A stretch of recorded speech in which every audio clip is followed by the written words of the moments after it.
Hello guys, welcome back after a long break. Students, before holidays we have completed chapter solution of class 12 chemistry. Now we will study electrochemistry. It's our second unit of class 12th. Firstly, I will tell you the meaning of electrochemistry, the name of chapter.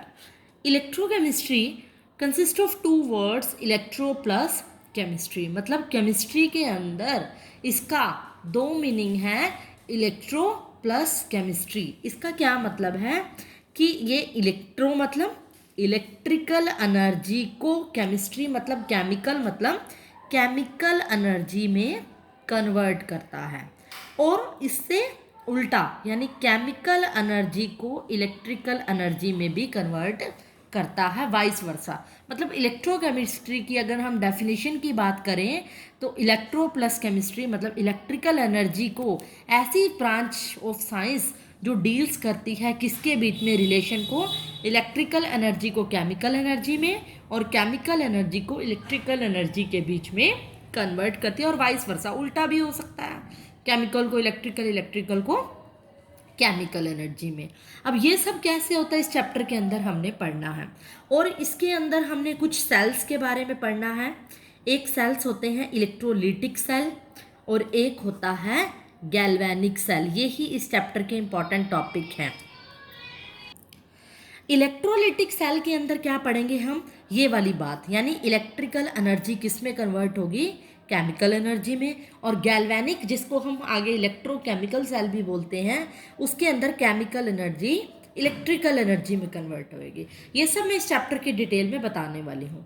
तो अब यहाँ पर जो electro chemistry में जो cell use किए जाएंगे, firstly हम इलेक्ट्रोलिटिक सेल के बारे में पढ़ेंगे.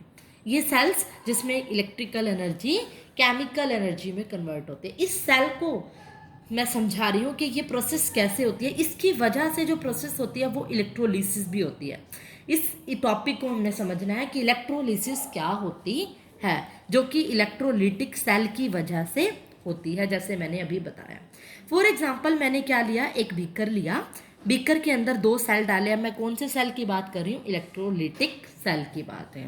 कोई इलेक्ट्रोड्स ले ली, जो आज तक आप पढ़ते आ रहे हो. 10th में आपने इलेक्ट्रोलिसिस पढ़ी है, +1 में पढ़ी है, इलेक्ट्रोड वही है, बट यहाँ पर थोड़ा बहुत सा डिफरेंस आएगा, सेल अलग होते हैं, इसीलिए मैं आपको स्पेशल बता रही हूँ कि ये इलेक्ट्रोलिटिक सेल है. अब मैंने क्या कर दिया, इसको एक किसी भी सोल्यूशन के अंदर डिप कर दिया, इसके इलेक्ट्रोड को, और यहाँ पर इसको एक बैटरी के टर्मिनल से जोड़ दिया, एक पॉजिटिव और एक नेगेटिव. और आपको पता है बैटरी का एक पॉजिटिव टर्मिनल यानी कैथोड और एनोड होता है. ये बातें आपने +1 में 10th क्लास में ही सीख ली हैं कि कोई बैटरी का टर्मिनल है, एक कैथोड है और एक क्या है, एनोड है. तो अब आपने ये बात पता लग चुकी होगी कि कैथोड एनोड, ये आपने क्या बता दिया, इस बैटरी के सेल के अंदर कैथोड एनोड दो टर्मिनल के बारे में आपने पढ़ लिया.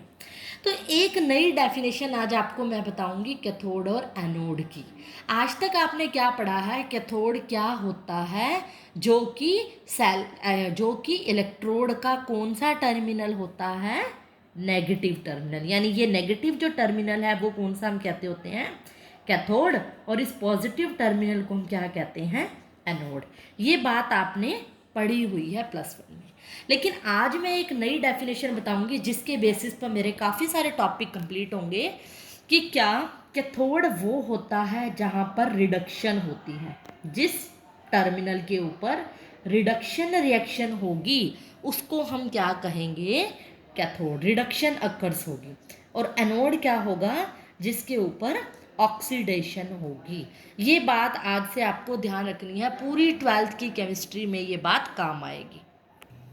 और अब मैं आपको कैथोड और एनोड की डेफिनेशन बताने के बाद रिडक्शन और ऑक्सीडेशन की भी एक नई डेफिनेशन बताऊंगी. आज तक आपने क्या पढ़ा है कि ऑक्सीडेशन क्या होता है, एडिशन ऑफ ऑक्सीजन या फिर रिमूवल ऑफ हाइड्रोजन, यही मेन डेफिनेशन पढ़ी है. और रिडक्शन में आपने क्या पढ़ा है, एडिशन ऑफ हाइड्रोजन या रिमूवल ऑफ ऑक्सीजन. लेकिन एक और डेफिनेशन इस चैप्टर में जो यूज़ होगी, जो ऑक्सीडेशन यानी एनोड टर्मिनल पे जहाँ पर ऑक्सीडेशन होती है वहाँ पर इलेक्ट्रॉन्स क्या होंगे, लूज होंगे, और यहाँ पर इलेक्ट्रॉन का क्या होगा, गेन होगा. वैसे आपने +1 के रिडॉक्स रिएक्शन में भी ये पड़ा है।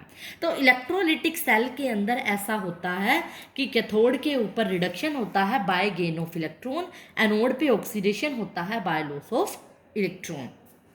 और इलेक्ट्रोलिसिस सेल के अंदर ऐसा ही होता है, जब हम दो इलेक्ट्रोलिटिक सेल को किसी सॉल्यूशन में डिप करते हैं और बैटरी लगाते हैं, तो जैसे ही बैटरी लगाने पर करंट पास कराएंगे तो क्या होगा, ये सॉल्यूशन के जो अंदर आयंस होंगे वो डीकम्पोज होंगे, टूटेंगे, यानी इलेक्ट्रिकल एनर्जी दी आपने, बैटरी लगाई और रिएक्शन होने लग गई, ये आयंस में टूटने लग गए, यानी कि इलेक्ट्रिकल एनर्जी केमिकल एनर्जी में कन्वर्ट हो गई। इसीलिए इस प्रोसेस को हम बोलते हैं इलेक्ट्रोलिसिस प्रोसेस। इसी से हम नए टॉपिक पढ़ेंगे। एक हमने बहुत सारी इलेक्ट्रोलिसिस करानी है, जैसे एक टॉपिक आता है अगला प्रोडक्ट ऑफ इलेक्ट्रोलिसिस भी बोलते हैं जिसको हम, या फिर हम इसको मैकेनिज्म ऑफ इलेक्ट्रोलिसिस भी बोलते हैं। ये बहुत ही इंपॉर्टेंट टॉपिक है। इसमें हम क्या पढ़ेंगे, इलेक्ट्रोलिसिस के बारे में पढ़ेंगे। हमें कैसे पता चलेगा कि आफ्टर इलेक्ट्रोलिसिस कैथोड पर कौन सा प्रोडक्ट बनेगा और एनोड पे कौन सा प्रोडक्ट पड़ेगा। ये बहुत इंपॉर्टेंट टॉपिक है। ये दो तरह के इस पे क्वेश्चन आते हैं। इस चैप्टर के स्टार्टिंग में भी ये टॉपिक है और एक मिड ऑफ द चैप्टर भी ये टॉपिक है। यहाँ पर स्टार्टिंग में जो चैप्टर है पे जो टॉपिक है उसमें on the basis of discharge potential हम पढ़ेंगे, लेकिन जो बाद में पढ़ेंगे वो उसके रिडक्शन पोटेंशियल के बेसिस पे पढ़ेंगे। तो ओवरऑल मैं आपको सब क्लियर कर दूंगी। आज मैं सिर्फ इसकी बेसिक इंट्रोडक्शन दूंगी, इसके कुछ केसेस छोटे छोटे एग्जाम्पल सिंपल से लूँगी, आगे इसके आगे और एग्जाम्पल लूँगी, फिर आपको मैं बताऊँगी कि कैसे करना है। आज मैं आपको सिंपल इलेक्ट्रोलिसिस पे कैसे क्वेश्चन आता है कि कई बार कहता है कि जैसे NaCl है, कौन सा NaCl, मोल्टन या फिर फ्यूज्ड स्टेट में NaCl, ये दे देगा और कहेगा इसके इलेक्ट्रोलिसिस के प्रोडक्ट बताओ एट कैथोड एंड एनोड पे। भी कैथोड पर इसका जब हम देखेंगे आफ्टर इलेक्ट्रोलिसिस कौन से प्रोडक्ट बनेंगे और एनोड पे कौन से बनेंगे, किस कंडीशन में, जब हम मोल्टन और फ्यूज्ड स्टेट कर रहे हैं। एक कंडीशन होती है एक्वस सोल्यूशन के, अगर NaCl का मैंने एक्वस सोल्यूशन ले लिया, एक्वस के केसेस मैं कल पढ़ाऊंगी, आज सिर्फ मोल्टन और फ्यूज्ड के पढ़ाऊंगी। NaCl का अगर मान लो कोई सोल्यूशन दिया तो आपको पता है NaCl मोल्टन फ्यूज स्टेट में है, यानी सॉलिड, थोड़ा सा लिक्विड फॉर्म होती है जो कि फ्यूज्ड स्टेट होती है। तो हम क्या करेंगे, जब इसका इलेक्ट्रोलिसिस करेंगे तो हमें पता है आफ्टर इलेक्ट्रोलिसिस दो टर्मिनल के ऊपर क्या होगा, कुछ ना कुछ आयन जमा हो जाएंगे, एक कैथोड के ऊपर और दूसरा एनोड के ऊपर जमा होंगे। तो क्या होगा, कैथोड मैंने अभी क्या बताया था, जहाँ पर क्या होती है, रिडक्शन होती है, और कैसे होती है, इलेक्ट्रॉन को गेन करते। NaCl के ऊपर जब हमें पता है Na पॉजिटिव और Cl नेगेटिव में टूटता है, Na पॉजिटिव हमें पता है, NaCl सबको पता है इलेक्ट्रोलिसिस के बाद, 10th क्लास से ये बातें पढ़ी हैं। अब कैथोड टर्मिनल पे क्या होता है, इसका रिडक्शन होता है, ये मैंने आज आपको बताया। रिडक्शन होगा तो Na पॉजिटिव क्या करेगा, इलेक्ट्रॉन लेगा, ऑब्वियसली Na पॉजिटिव क्या करेगा, इसका इलेक्ट्रॉन लेगा और गेन ऑफ इलेक्ट्रॉन होने के बाद Na में कन्वर्ट हो जाएगा। और Cl नेगेटिव किस पे जाएगा, एनोड पे। एनोड क्या करता है, इलेक्ट्रॉन को लूज करता है, लूज करके क्या बनाता है, Cl। लेकिन Cl हमें पता है एग्जिस्ट करता है Cl2 की फॉर्म में, कभी भी Cl एग्जिस्ट ऐसे नहीं करता, Cl2 की फॉर्म में एग्जिस्ट करता है। लेकिन यहाँ पर कितना था, एक Cl, तो हम क्या करेंगे, इसको बैलेंस करने के लिए हाफ Cl2 ले लेंगे ताकि रिएक्टेंट और प्रोडक्ट क्या हो जाए, बैलेंस। तो ओवरऑल हम कहें कि प्रोडक्ट ऑफ इलेक्ट्रोलिसिस कैथोड पे क्या हुए, Na, और एनोड पे क्या हुआ, Cl2। किस केस में, जब NaCl मोल्टन या फ्यूज स्टेट होगी। तो ओवरऑल रिएक्शन करूँ मैं, Na positive plus Cl negative plus electron gives अस Na plus half Cl2 plus electron, ये कैंसिल हो गया, ओवरऑल रिएक्शन ये होगी। इसमें ओवरऑल रिएक्शन नहीं पूछी, बता भी सकते हो, बट ज़्यादातर क्या पूछा जाता है, प्रोडक्ट बताओ कैथोड पे कौन से होंगे और एनोड पे कौन से। ये आज मैं सिर्फ सिंपल केस बता रही हूँ, जैसे मैंने NaCl का बताया, इसी तरह कोई भी अदर केसेस आप ले सकते हो फ्यूज और मोल्टन स्टेट का। जैसे कि मान लो मैं PbBr2 का, PbBr का मैं आपको केस लेके बता रही हूँ। PbBr आपको पता होना चाहिए, इलेक्ट्रोलिसिस के बाद Pb2 पॉजिटिव और Br नेगेटिव के अंदर टूटता है। जब टूटेगा फिर से टर्मिनल कौन से होंगे इलेक्ट्रोलिसिस में, कैथोड और एनोड। कैथोड पे कौन सी रिएक्शन होती है, रिडक्शन, और इलेक्ट्रॉन को लेगी। जब दो पॉजिटिव हैं तो इलेक्ट्रॉन कितने लेगी, दो, और किस में कन्वर्ट हो जाएगी, पीबी। पीबी जो होता है वो लिक्विड फॉर्म में होता है। इसी तरह एनोड पे क्या होगा, loss of electron, electron lose करेगा तो बी आर क्या है, एक नेगेटिव, इलेक्ट्रॉन लूज करेगा तो बी आर प्लस इलेक्ट्रॉन। तो इसी तरह हमें पता है कि जो क्या होगा, P B B R two होता है एक्चुअल में, P B B R two, P B plus two B R, ऐसे होता है। P B B R two क्या करेगा, इसी तरह हाफ दो बी आर टू है, एक बी आर इस तरह से इलेक्ट्रॉन लूज करेगा, दूसरा इस तरह से इलेक्ट्रॉन लूज करेगा, तो हम क्या करेंगे, P B plus B R two हो जाएगा।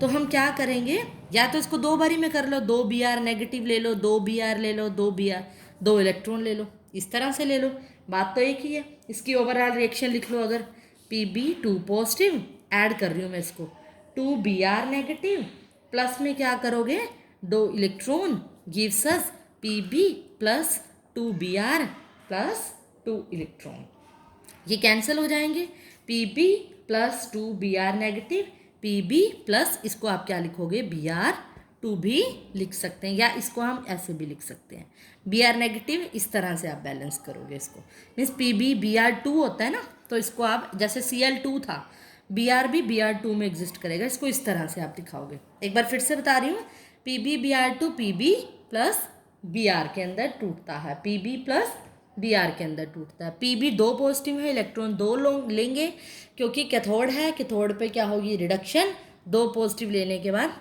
पी बी, और टू बी आर नेगेटिव क्या करेंगे, दो इलेक्ट्रॉन लूज करेंगे, इस फॉर्म में एग्जिस्ट करेगा और ये बैलेंस हो जाएगा।